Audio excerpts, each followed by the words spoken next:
ആർട്സിലേക്കുള്ള വഴി കാണിച്ചു തരാമോ? എങ്കിൽ സ്വർഗത്തിലേക്കുള്ള വഴി ഞാൻ നിനക്ക് കാണിച്ചു തരാം. വികാരിയായി ചുമതലയേൽക്കുന്ന പള്ളിയിലേക്കുള്ള വഴി പോലും അറിയാതെ ഒരു വൈദികൻ സ്വർഗത്തിലേക്കുള്ള വഴി കാണിച്ചു കൊടുക്കാമെന്ന് പറയുന്നത് കേൾക്കുമ്പോൾ നമുക്ക് തമാശയായിട്ടൊക്കെ തോന്നിയേക്കാം. സ്വർഗത്തിലേക്കുള്ള വഴി കാണിച്ചു കൊടുക്കുകയാണ് തൻ്റെ ജീവിത ദൗത്യം എന്ന് ബോധ്യപ്പെട്ടിരുന്ന ഈ വികാരിയച്ഛൻ എല്ലാ വൈദികരുടെയും സ്വർഗീയ മധ്യസ്ഥനായി. വിശുദ്ധ ജോൺ മരിയ വിയാനി.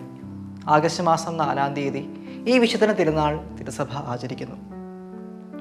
ഫ്രാൻസിലെ ലിയോൺസിനടുത്ത് ഡാഡിലി എന്ന ഗ്രാമത്തിൽ 1786 മെയ് 8 മാത്യു വിയാനിയുടെയും മരിയ ബെലൂസയുടെയും 4ാമത്തെ സന്താനമായി ജനിച്ച വ്യക്തിയാണ് വിയാനി അച്ഛൻ. ഫ്രഞ്ച് വിപ്ലവം അരങ്ങേറിയ നാടുകളിലായിരുന്നു മരിയ വിയാനിയുടെ ബാല്യകാലം. വൈദികനാകാനായിരുന്നു ജോണിൻ്റെ ആഗ്രഹം. 1812 ജോൺ മൈനർ സെമിനാരിയിൽ ചേർന്നു. ഫാദർ ബെയ്ലി ആയിരുന്നു അതുവരെയും ജോണിനെ ശിക്ഷണം നൽകി വളർത്തിയത്. ജോൺ ലത്തീൻ ഭാഷയിൽ തോറ്റുപോയി. ക്ലാസ്സിൽ നിന്ന് പുറത്തായി. വലിയ സങ്കടത്തോടെ അവൻ ദിവ്യകാരുണ്യ സന്നിധിയിൽ ചെന്ന് പ്രാർത്ഥിച്ചു. പരിസര കന്യാമരത്തിൻ്റെ പക്കൽ അഭയം തേടി. വൈദികനാകാൻ ഏറെ ആഗ്രഹിച്ചെങ്കിലും പഠനകാര്യത്തിൽ പിന്നിലായതുകൊണ്ട് അധ്യാപകർ വിധി എഴുതി മണ്ടനായ ഈ യുവാവ് വൈദികനാകാൻ കൊള്ളില്ല. അവനൊരു സന്യാസ ആശ്രമത്തിൻ്റെ വാതിൽക്കൽ മുട്ടി അപേക്ഷിച്ചു.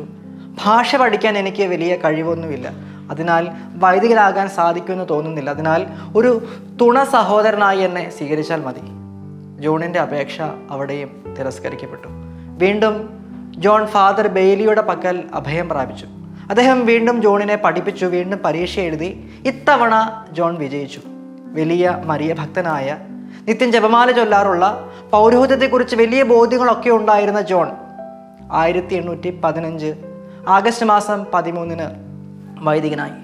അദ്ദേഹം തനിക്ക് ലഭിച്ച പൗരോഹിത്യത്തെക്കുറിച്ച് ഇങ്ങനെ വിലയിരുത്തി: സ്വർഗത്തിൽ മാത്രമേ വൈദികന്റെ മഹാത്മ്യം ഗ്രഹിക്കാൻ കഴിയുകയുള്ളൂ. ഭൂമിയിൽ അത് മനസ്സിലായിരുന്നെങ്കിൽ നാം മരിച്ചു പോകുമായിരുന്നു. പേടി കൊണ്ടല്ല, സ്നേഹം കൊണ്ട്.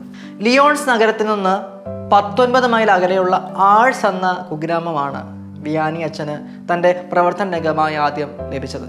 ഏതാനും വസ്ത്രങ്ങൾ, കുറച്ച് പുസ്തകങ്ങൾ ഇവയൊക്കെ മാത്രമായി വിയാനി അച്ഛൻ നടന്ന് ആഴ്സിലേക്കുള്ള പാതയ്ക്ക് അരികിലെത്തി. അവിടെ വെച്ചാണ് ഒരു ഇടയച്ചെറുക്കനെ കണ്ട് ആഴ്സിലേക്കുള്ള വഴി കാണിച്ചു തന്നാൽ സ്വർഗത്തിലേക്കുള്ള വഴി ഞാൻ നിനക്ക് കാണിച്ചു തരാമെന്ന് വിയാനി അച്ഛൻ പറയുന്നത്.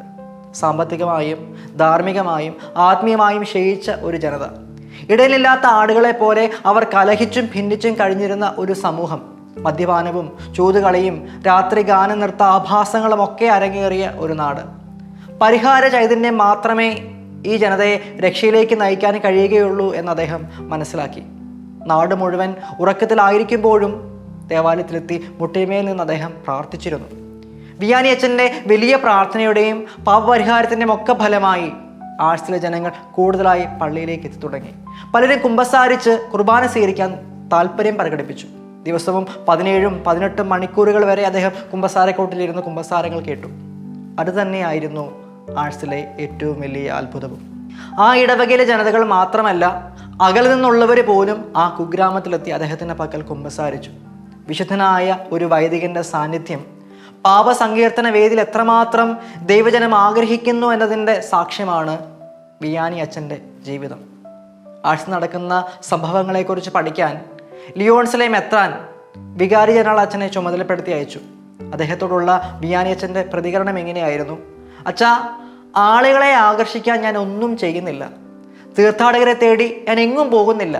അവർ ഇവിടെ വരുന്നു, ഞാൻ അവരുടെ കുമ്പസാരം കേൾക്കുന്നു, അത്രമാത്രം. വിശുദ്ധാത്മാക്കൾ തങ്ങളുടെ കഴിവ് കൊണ്ട് ലോകത്തെ ആകർഷിക്കാൻ ശ്രമിച്ചിട്ടില്ല. കൃപ കൊണ്ട് അവർ ആത്മാക്കളെ നേടാൻ ശ്രദ്ധിച്ചു. തങ്ങളിലേക്ക് ആരെയും ആകർഷിച്ചില്ല, ഈശോയിലേക്ക് എല്ലാവരെയും അടുപ്പിച്ചു. 1859 ആഗസ്റ്റ് മാസം 4-ാം തീയതി തൻ്റെ 73-ാം വയസ്സിൽ ജോൺ മരിയ വിയാനി ലോകത്തോട് വിട പറഞ്ഞു. ലോകമാസകലമുള്ള ഇടവക വൈദികരുടെ സ്വർഗീയ മധ്യസ്ഥനായി കത്തോലിക്ക തിരുസഭ അദ്ദേഹത്തെ ഉയർത്തി. ആർഭാടങ്ങളല്ല, ലാളിത്യമാണ് വിശുദ്ധിയുടെ അടയാളമെന്ന് ഈ വിശുദ്ധൻ നമ്മെ ഓർമ്മപ്പെടുത്തുന്നു.